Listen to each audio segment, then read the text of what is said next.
Hi guys, Shane from Airgun Aces here. Heard a bit of a talk around the place, a few comments in relation to Tamiya's adhesives. They're ultra thin and extra thin, and their airbrush cleaner being the same chemicals used in both.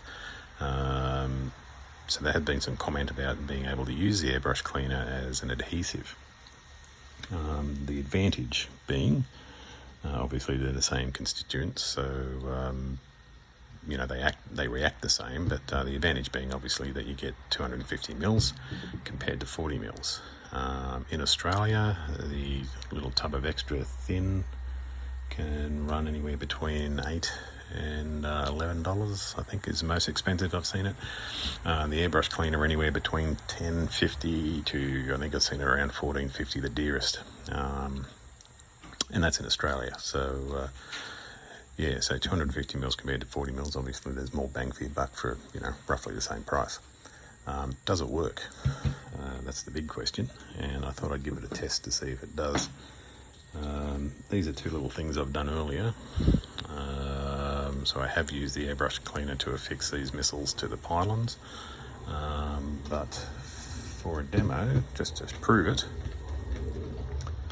I thought I'd do something here. So I guess my only comment is that it does evaporate a lot quicker, so I'm probably going to have to fix this while I've still got it holding them together. So it does evaporate a lot quicker, and it does take a little bit longer to dry. But if you're gluing, fuselages together or wings together, and you're using that capillary action, it works beautifully because the liquid just runs along those seams quite well. But when you're sticking things together, like two pieces together, I don't know, you might have to clamp them together and then run the adhesive. But for what it's worth, I mean, the money you're saving, and obviously we all know this hobby can get expensive, and we run through a lot of glue if you're producing a lot of kits and a lot of builds. So anywhere I can save money, I'll certainly take that opportunity. But I'd heard all the talk, so there you go. So fixed in place. Probably not straight because I'm looking through a magnifying glass while I'm doing this because I've got a dodgy setup for my iPhone. But as you can see, it does exactly the same stuff. And as I said, here's two I did earlier.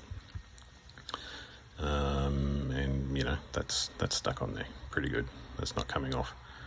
So yes, it does work. It does exactly the same thing as the extra thin. And there you go, there's those two pieces there, and just as quick really, to a degree. Maybe a little bit slower to make a bond, but I think that's purely because of how it evaporates. So you've got to work quick if you're putting pieces together, or if you're able to, as I just did in the demo, just hold the pieces together and use that capillary action to allow it to work. But will I be using it? Yeah, damn sure. There you go. So I just thought I'd give a demo just to, if anyone was thinking, shit, I wonder if that works. There you go. Yes, it does.